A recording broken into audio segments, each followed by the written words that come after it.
You're listening to a 3CR podcast. 3CR is an independent community radio station based in Melbourne, Australia.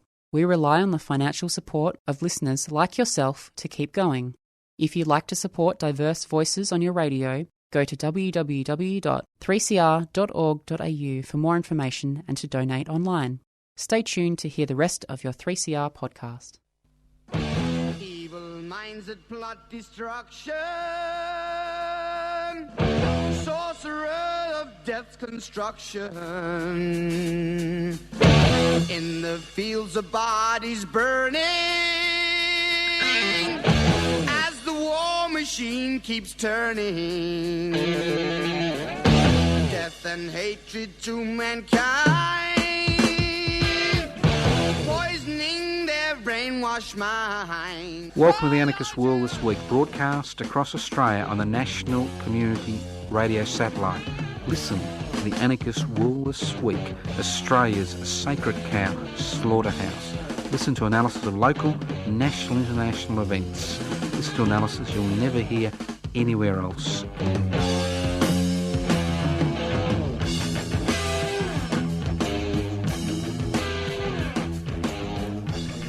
Here we go. This is the Anarchist World This Week, broadcast across Australia via the Community Radio Network. This program is streaming live on 3cr.org.au. The program is podcast. You can access the podcast by going to 3cr.org.au. If you wonder what anarchy is all about, anarchos without rulers. What's the anarchist project to create a society without rulers?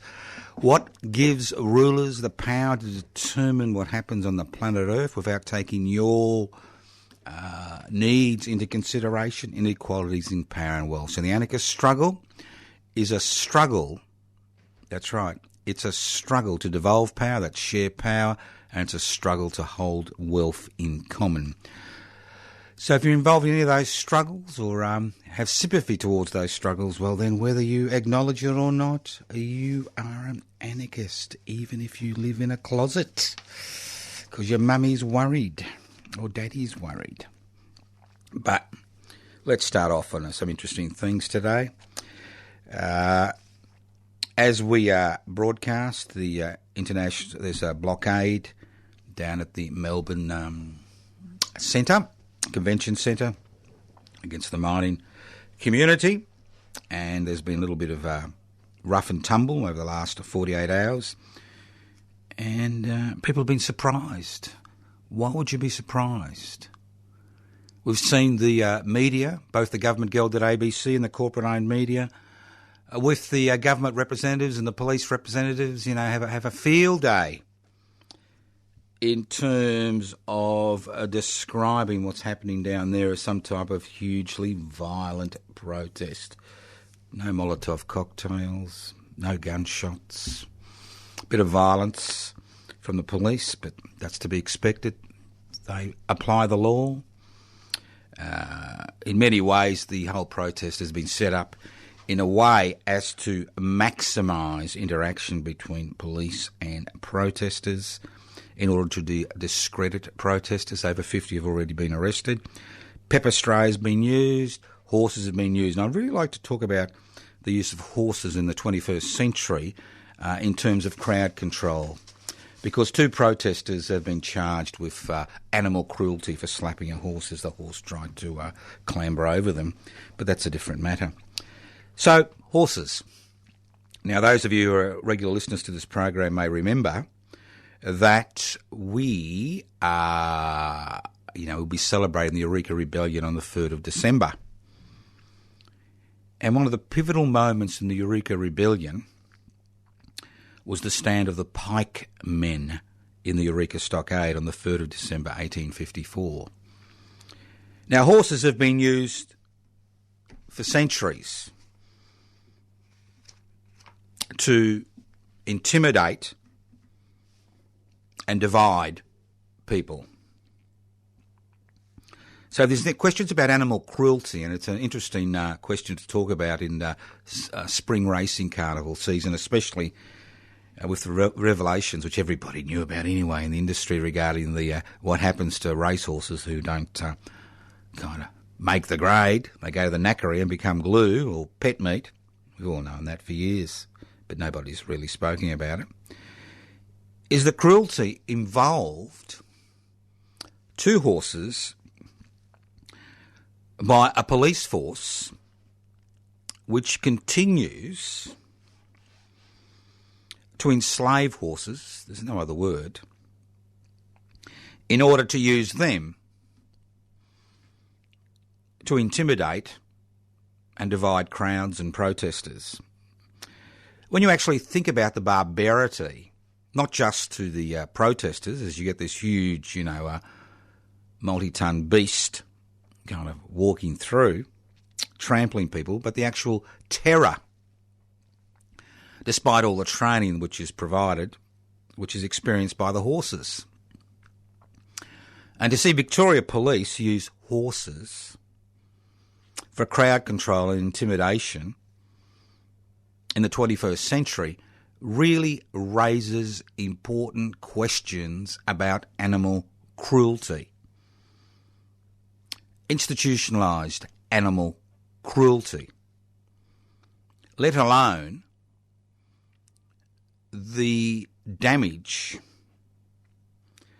which can be done to individuals. And Victoria has a history over the decades of using horses, the Victoria Police, in an indiscriminate fashion in an attempt to intimidate and divide crowds and protesters. It's part of the armaments they have, considering that in the 21st century they have water cannon and pepper spray and riot squads with shields and all these other apparatus at their disposal, including deadly force, rubber bullets, real bullets, automatic rifles, guns, and the list goes on and on. You wonder about why they continue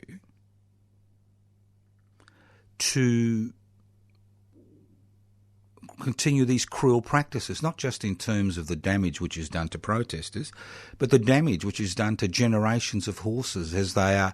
I mean, the police can resign. If they're unhappy with their situation, they can resign.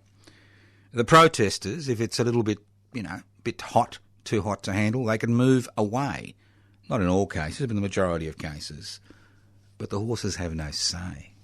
They're basically slaves to the state. And getting back to the Eureka Rebellion on the 3rd of December, I'd like to issue an invitation to all of you to join us. This is the 17th year of the Reclaim the Radical Spirit of the Eureka Rebellion celebrations, which have occurred in Ballarat since 2002, so I think it makes it the 17th year, that's right. 4 a.m. to 10 p.m, and we'll have some information up on the websites in the next week or so regarding these celebrations. But I'd like to talk about the role of horses in the Eureka Rebellion. Because the Victoria Police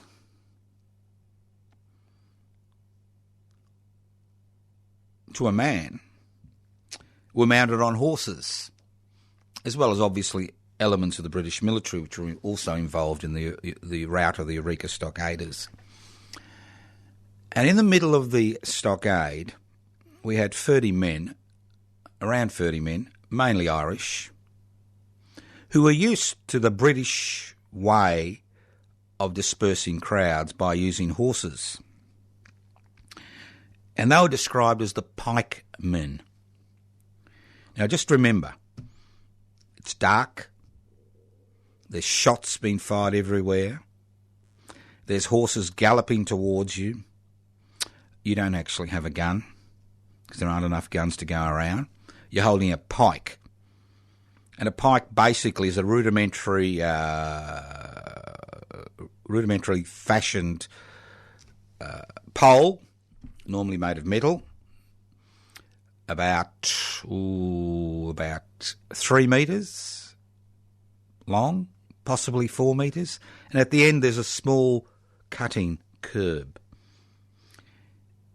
And the role of the Pike men in the Eureka stockaders, as the Victoria Police and the Victorian and the British Army charged at them with the horses, they used the pikes to cut the bridle of the horse so the person on the horse could be unseated in that battle. And the pikemen's stand meant that the death toll among the Eureka stockaders was greatly reduced, because as they stood their ground, as the horses came thundering towards them, holding their pikes in front of them, most of the Eureka stockaders were able to escape into the surrounding countryside. But over half of the people that were killed during the Eureka Rebellion were pikemen. And a rough guess, about 15 to 20 men were killed within 10 minutes as they held up those spikes. So the point I'm trying to make is the use of horses is a 19th century oddity. The state has many mechanisms via which to control crowds, as we see around the world. Many mechanisms, and it doesn't need to use lethal force to disperse small crowds of people, because whatever you say is the number of people at the IMARC protest wouldn't be more than 1,000 at its height. So you've got hundreds of police horses, capsicum spray, and in many regards, what we are seeing is basically a trap that has been set by the Victoria Police for the demonstrators, because what they want is those magic images in the fourth estate and the mass media of people, being dispersed by the state. And when you've got a unison, an almost 99.9% unison chant that these are violent protesters, the state is doing what it needs to do. The mining sector is basically a good citizen, because this issue is not just about climate change. This issue is about the rights of people to actually object to mining. It's about the use of the mining sector to exploit people in this country and overseas.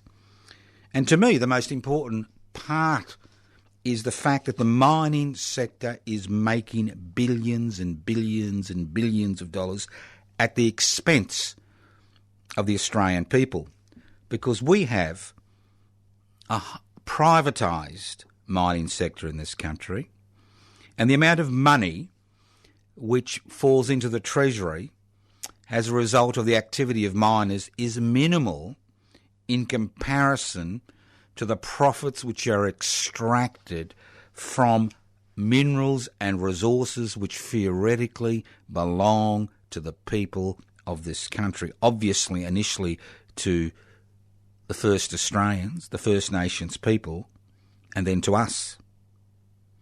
So here we have these parasites fattening their pockets and the wallets of their shareholders by exploiting resources which belong to all of us. So this anti-mining protest, you can see on a number of levels.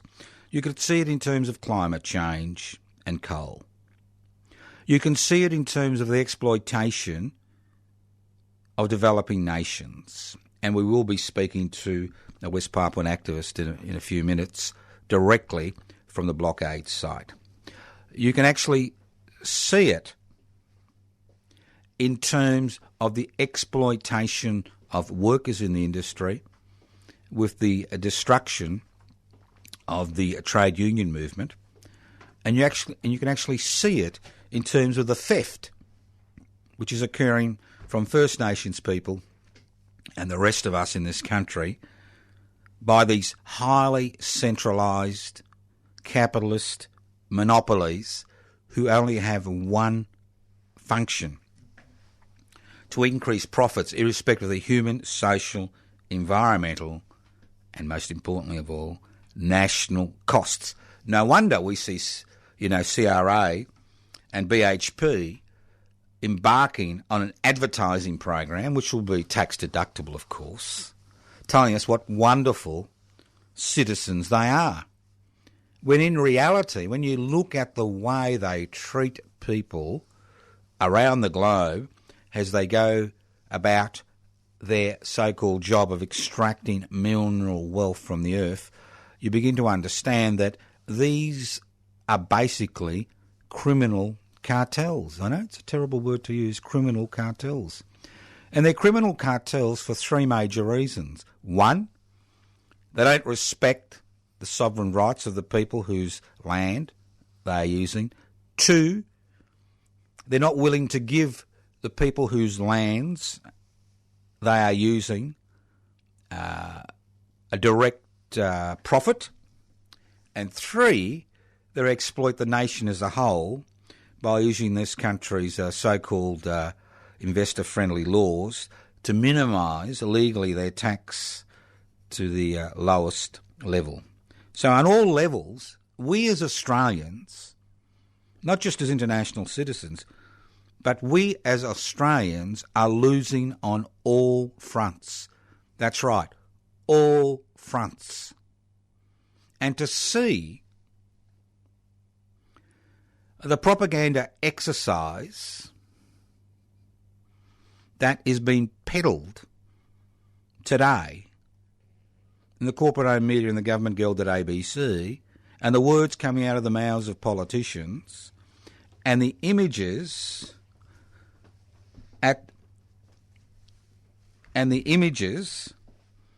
highlights this. So I think what we need to do is we need to move across to the blockade, technically of course, and speak to a West Papuan representative who'll be addressing the blockaders in the next few minutes. So hopefully within the next 60 seconds, Mr O'Neill will be able to speak to us about the reason West Papuans are actually involved in this blockade and what the mining community actually is doing to their country and how it's instrumental in their struggle for independence and justice is based on them taking on this mining community which, has washed their hands of the blood that has been spilt in West Papua over the last 60 years as West Papuans struggle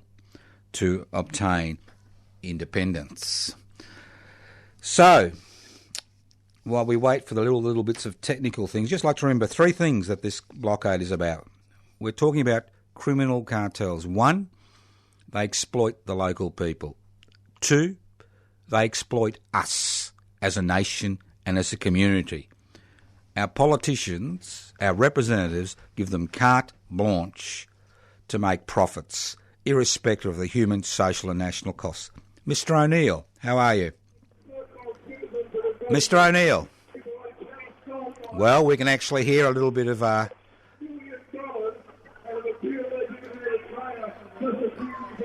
Can they hear us? Hello. Hello, how are you? Hey, Joe, yeah, I'm good. Good. Could you tell us why the West Papuan independence movement is supporting this blockade? What's the mining sector done to the West Papua? Because BP Explorations is one of the mining companies participants in this IMARC. Yes. And as we know, in West Papua, there is BP Bintuni LNG expansion project where, they are the major donor to militarism in West Papua. And they have a program where they use indigenous West Papuan people to spying on West Papuan people.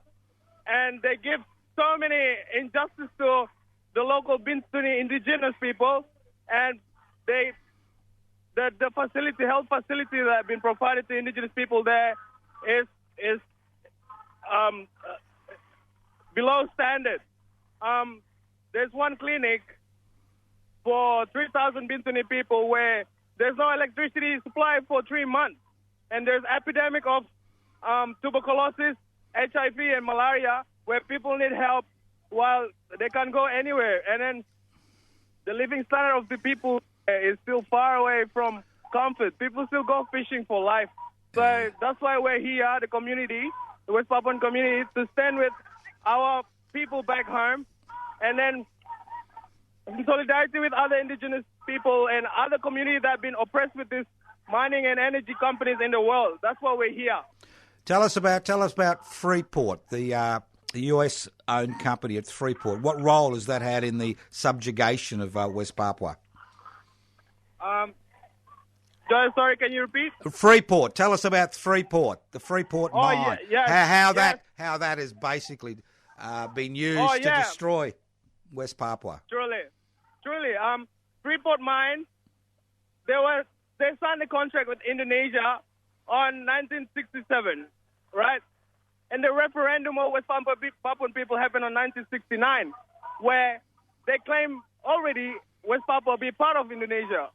And during the referendum, they only picked 1,025 people out of 800,000 population, West Papuan population at that time.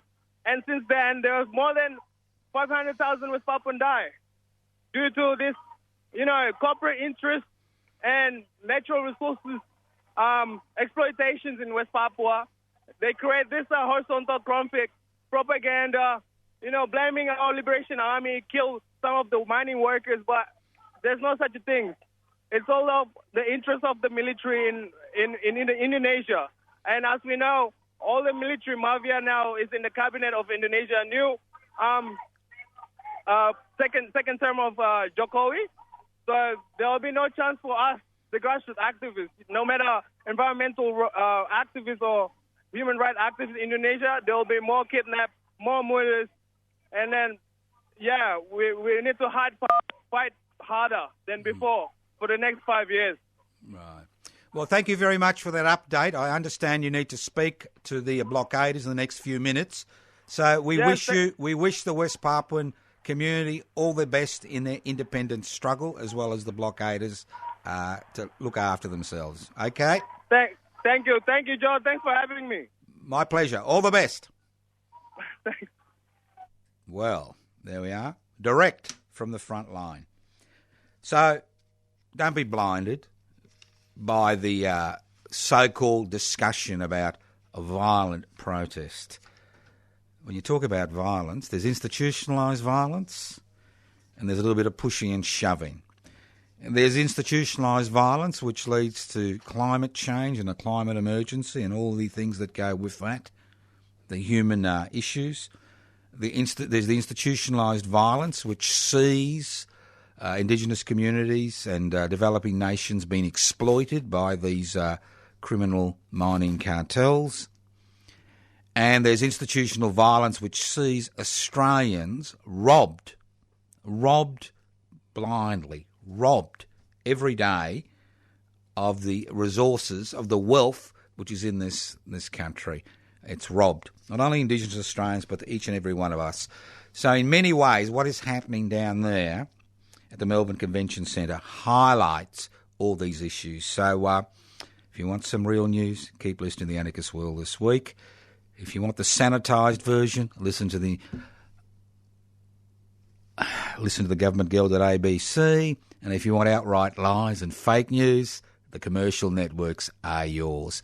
And what I love is those images of horses trampling people, and underneath it says violent protests. And as I said before, I'm for the horses. It's about time they were retired from Victoria Police. They've got enough bloody armaments to start a civil war. So give the horses a break. Give the horses a break. Leave them out of this human, misery which we're creating. All right, let's move on.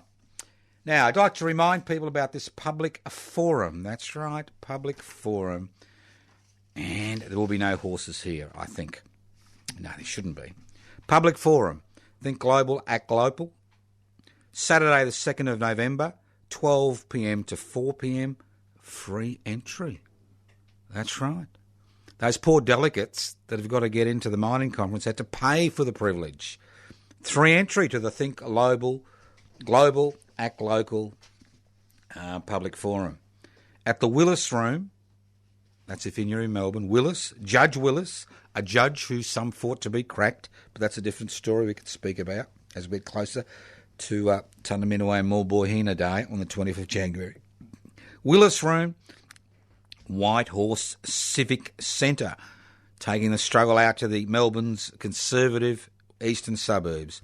379 to 397 White Horse Road, Nunawading. That's right, Willis Room, White Horse Civic Centre, 379 to 397 White Horse Road, Nunawading. 4 speakers, panel discussion, question and answer. Oh, lunch, 1 p.m. to 2 p.m. You buy your own, not provided, okay? We don't want to be... the organisers tell me that they've organised for a few local shops to deliver if you put in an order, but lunch is from 1 p.m. to 2 p.m. Between 12 and 1, the 2 speakers will be, obviously there'll be the MC, acknowledgement of country and a bit of an introduction, but the major speakers before lunch will be Jessica Harrison from the Unemployed Workers Union and Robbie Thorpe, well-known Aboriginal activist. After lunch, Jack Verdens from Friends of Public Housing will be speaking and bringing up the RIA before the panel discussion and question and answer. Is yours truly, Joseph Toscano, and I'm representing public interest before corporate interest. So come along, 12 p.m. to 4 p.m, meet some fellow activists, get involved, and get involved in this huge social movement which is beginning to engulf the world.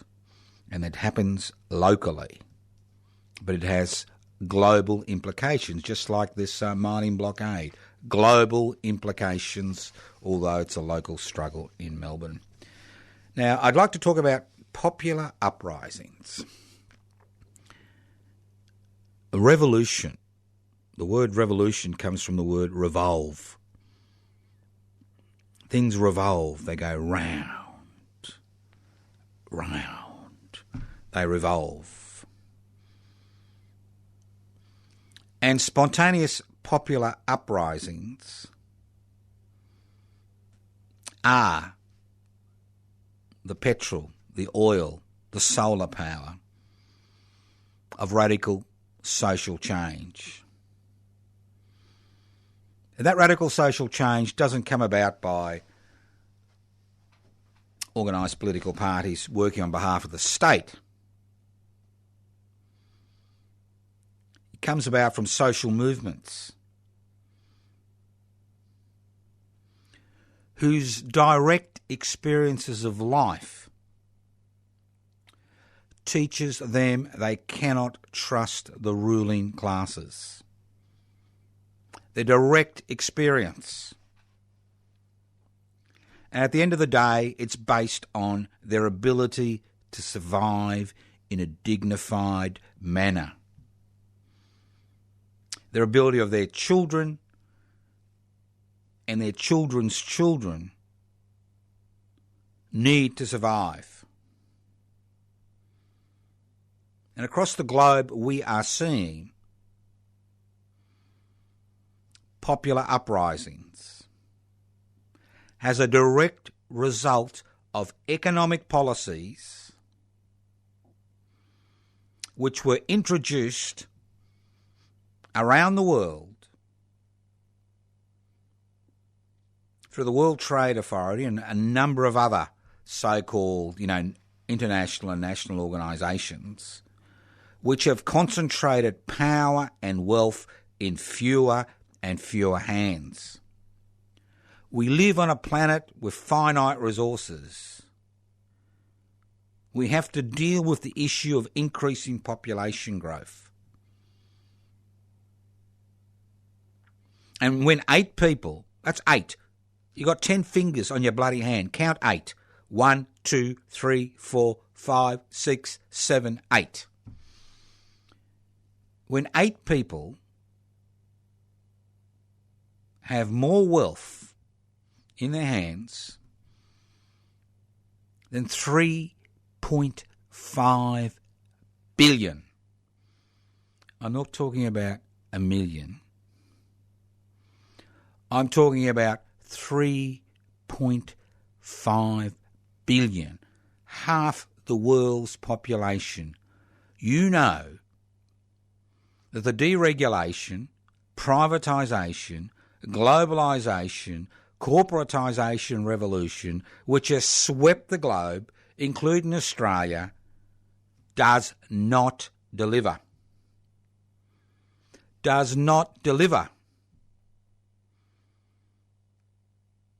And what we are seeing with these popular uprisings is the breakdown of sectarian divisions and class divisions. And that's what a popular uprising is. When the needs of a community, when the needs of a nation state, when the needs of a people override the things that divide them. And it's nothing that's been more stark than what's been happening in Lebanon, where mass protests, which have crossed rigid sectarian lines, have led to the resignation of the government of Lebanon.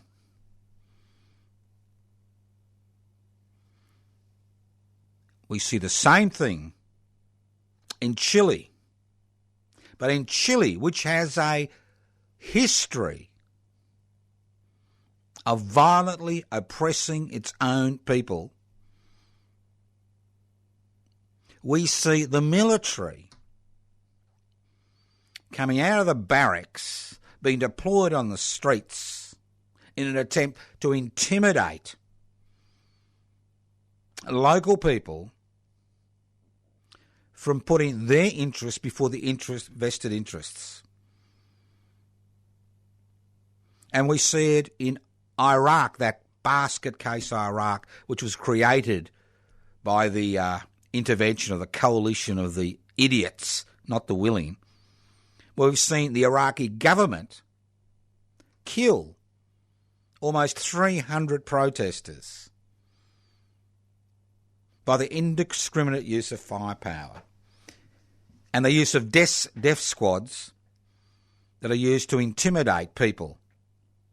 And in all these countries, including Sudan and other countries we've seen in the last 12 months take up that cudgel, we have seen economic issues which has been the driving force for these popular movements. And it's about wealth. It's about power. It's not about religion. It's not about race. It's not about gender. It's about power and wealth. And it's about crossing those divides. And public interest before corporate interest was established in 2015 for that very reason. And if you actually look at the application form, you actually look at the membership criteria, not only is it based on direct democratic principles, membership is open to people of all religious beliefs and those who have no religious beliefs. We welcome people of all races, nationalities, genders and sexual orientation.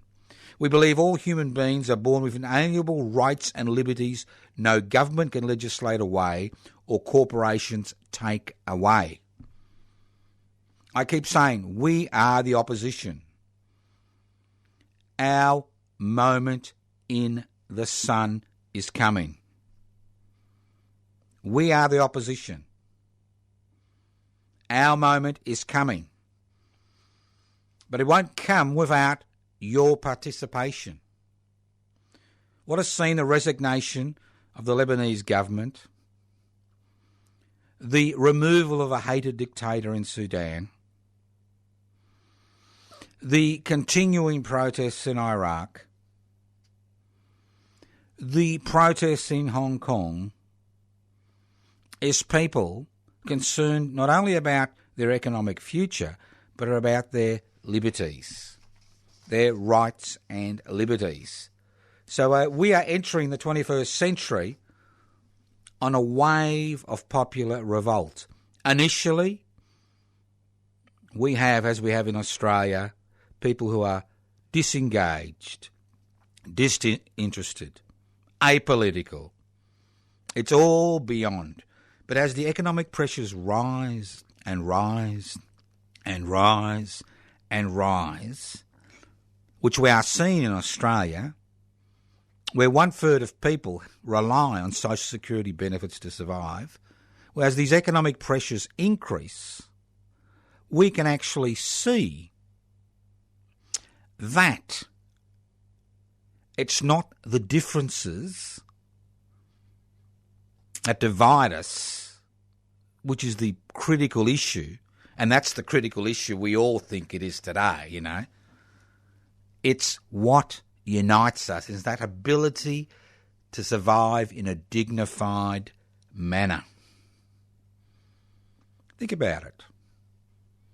Think about joining public interest before corporate interest. Sometimes I feel as if I'm talking to the deaf, because they can deal with protests, small protests. They can deal with the IMARC protests. They've got the police there. They can't deal with 10,000 protests. They need to make political accommodations.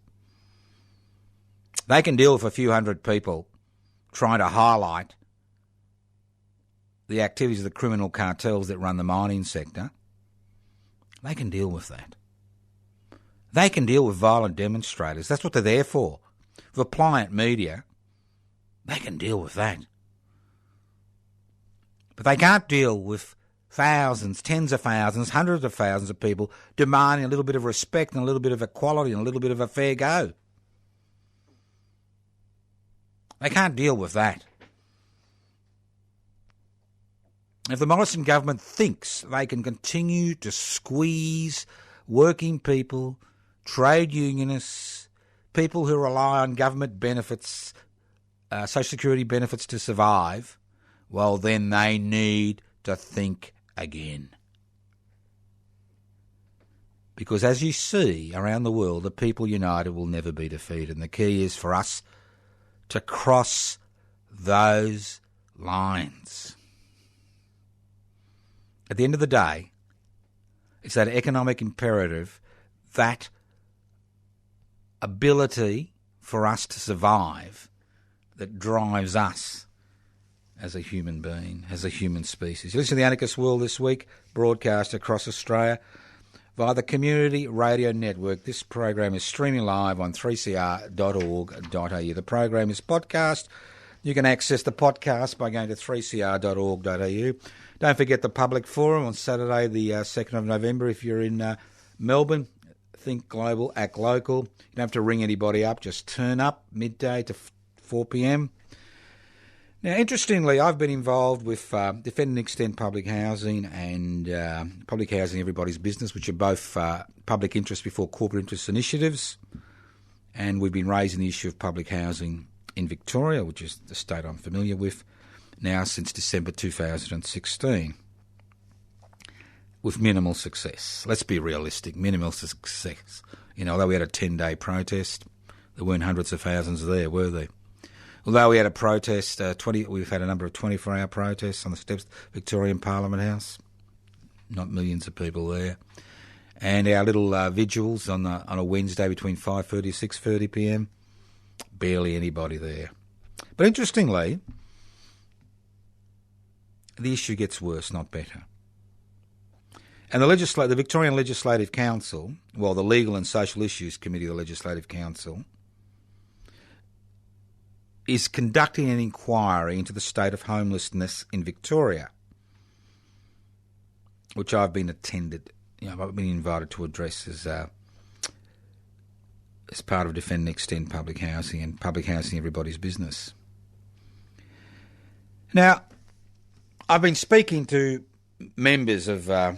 some members of this committee, and it's quite interesting that in Victoria there are 300 organisations, let's not use the word community, 300 organisations which have a stake in the homeless industry, and many of these organisations make a handsome profit out of homelessness. And obviously, the committee is being inundated by submissions from the usual suspects. The people who are making a buck out of homelessness but not dealing with homelessness.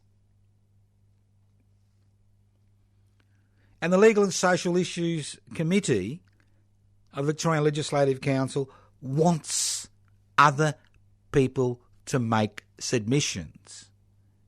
They don't want the usual suspects dominating the process and then having to make the same boring, repetitive, useless, inconsequential, irrelevant recommendations at the end of the inquiry. And everybody says, whippy-doo, whippy-doo, somebody's doing something about homelessness as they step over another homeless body in the city or the suburbs during the week. So I'm asking you, that's right, you, Y-O-U, to make a submission to the inquiry. Make a submission. If you want further information regarding the inquiry, don't ring me. No point. But I'm going to give you a phone number to ring to find out how to make a submission. And I'm also going to give you a web address to look at. Because we need different solutions. And our solution, the solution I'll be putting forward, is very simple. You can remove homelessness tomorrow if you're willing to allocate 10% of stamp duty revenue in the state of Victoria, 600 million, towards providing permanent accommodation through a spot purchasing program which would purchase units and homes across the state. So if you've got ideas, if you don't want the usual suspects who make a profit out of homelessness, a pretty penny out of homelessness, by using government money to so-called, wallpaper the homeless crisis by providing services and case managers and temporary accommodation and drop-in centres, and the list goes on and on. Well, this is your chance. Don't bitch to me all the time. Your chance. The number 03 8682 2928 03 8682 2928. The address, the web address, Homelessness Inquiry. One word. Homelessness Inquiry at parliament.vic.gov.au.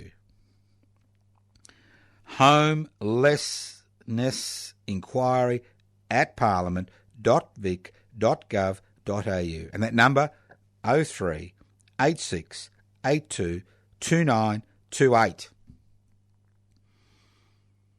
There's no point complaining if the committee, at the end of the process, puts out the same recommendations as the only people who've made submissions were those that make a buck out of the homeless industry. You listen to The Anarchist World This Week, broadcast across Australia via the Community Radio Network. This program is streaming live on 3cr.org.au. Second rate.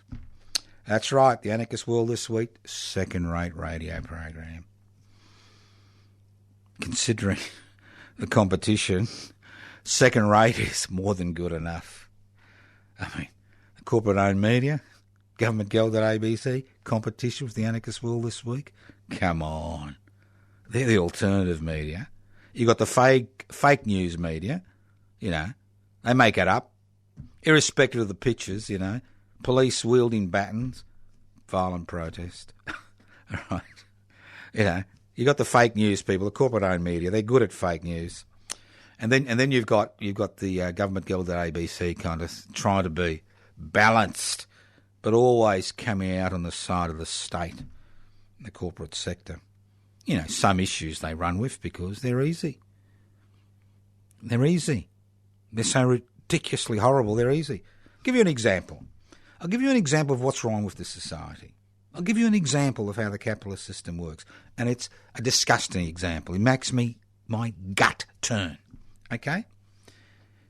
Now, we had a 4-year inquiry into institutional... I've got a question. A listener wants to know who are 8 richest people on earth.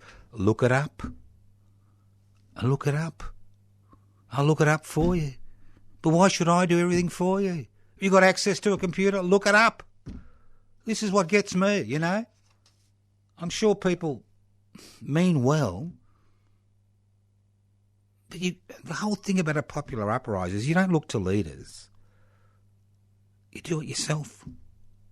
You can use leaders, but do it yourself. I'll look it up for you next week, all right? But in the interim, you can look it up. It's easy these days. You don't have to go to a library. You can look it up on the net. World's rich list. Have a look at it. Now, let's get back to where we were. I've even forgotten where we were. Second rate. I'll give you an example. I'll give you an example of how it works in Australia. Now, we've had a 4-year inquiry into institutional child abuse, okay? And everybody cried and, you know, and I'm not trying to make it, you know, demean what happened. It was good. It was out in the open. People understood. People are going to prison. People are being punished. But part of the process was a process of compensation, which the federal government agreed to, all right? Compensation. There are about 5,400 people which have applied for compensation. About 600 have received it 12 months after the bloody gates opened. And the compensation system is based like this. Organisations who may have been responsible for child abuse are supposed to voluntarily, that's the big word, voluntarily sign on, okay? And then the government asks them to cough up some money in compensation, okay? But if the organisation doesn't voluntarily sign on, the government can't ask them to cough up compensation. The person involved doesn't receive compensation. Or if the person involved can't exactly remember the institution, it's the same thing. So why didn't we go around it the other way? And this is what's wrong with this society. It's always this way. It's not the other way, and the other way is very simple. Why not the state? The state pay compensation up front to people whose case has been verified. And then the state hassles the responsible party for that compensation, a little bit like taxation. Oh no. It's a voluntary system. They've got to volunteer to sign up. Come on. It's ridiculous. It's the same with our society. Second rate. If you've got money, I can assure you, you can get the best education possible for your kiddies, subsidised by the Australian taxpayer, which I find funny. If you've got money, you can get the best healthcare money can buy, subsidised by the taxpayer through the $6 billion which is paid to the private health insurance industry, which is basically a scam in the majority of cases, where people find themselves with tens of thousands of dollars out-of-pocket costs, especially people with chronic disabilities who can't really use the private sector because it likes to cherry-pick the more profitable cases. Education, health, arts, roads, second rate, because we allow it to be second rate. Because we think that a $10 tax cut or a few $1,000s in franking credits is the answer to all our problems. And as we've seen with the reduction in interest rates and the tax cuts which supposedly are flowing into people's pockets, not much has happened. The economy hasn't been kick-started. Not much has happened. It's a second-rate system. And we accept this second-rate system. We have a second-rate social security system which tortures people on social security benefits, makes them jump through hoops, removes benefits from people who need them, treats them like criminals. We have a second-rate payment system where tens of thousands of people have their wages stolen on a regular basis. And although the corporate-owned media and the government-gelded ABC is very good about, little peripheral issues, a little investigation here, a little investigation there, a Royal Commission here, but when it comes to the central issue of the deficiencies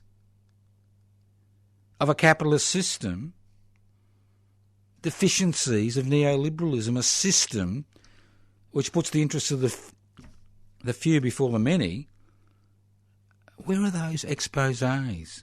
Where are the different voices? You can hear me on the Anarchist World this week, but I can assure you, you'll never hear me on the government-gelded ABC or the corporate-owned media, because the messages we have to sell is a little bit different to the messages they sell. The message they sell is the system is fundamentally good. It's good that the mining sector, is privatised. It's good that everything is privatised. It'll all work out in the wash. It's all good, but there's a few deficiencies and we'll raise those deficiencies.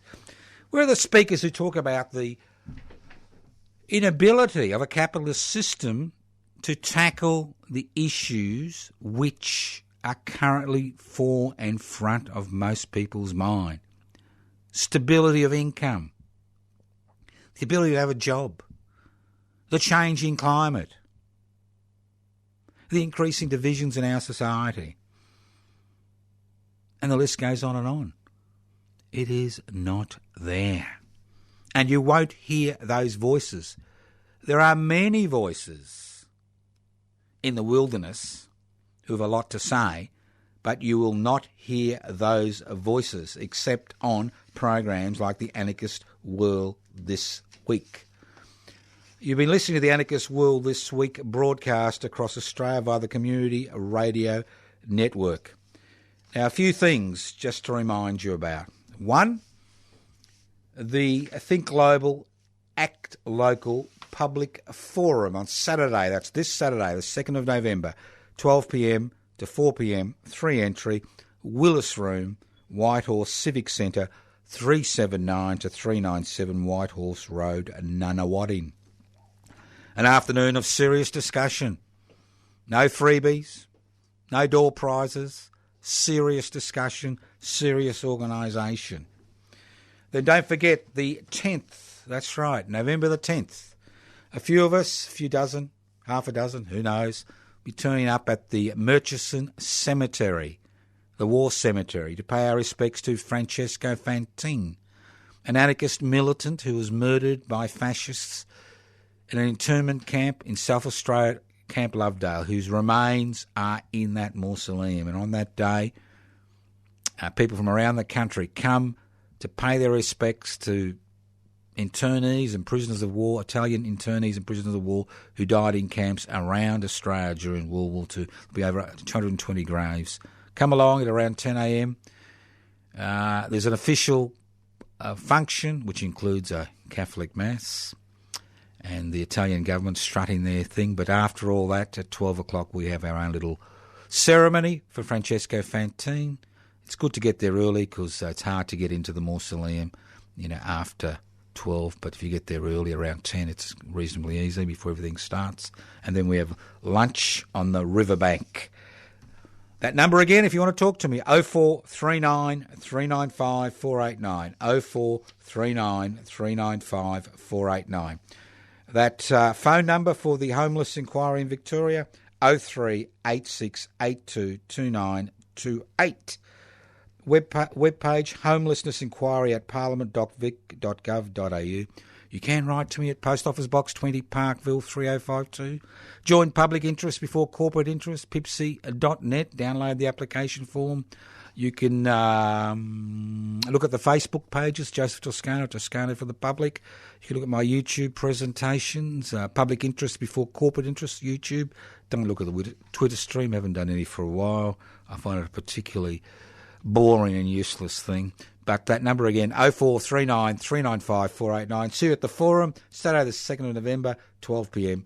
to 4 p.m. Listen in to The Anarchist World this week on your local community radio station next week. Evil minds that plot destruction, sorcerer of death's construction. An analysis you'll never hear anywhere else. Anarchist World this week. Australia's Sacred Cow Slaughterhouse. 10 a.m. every Wednesday. Listen to The Anarchist World this week for an up-to-date analysis of local, national and international events. Poisoning their brainwashed minds. Oh, Lord, yeah.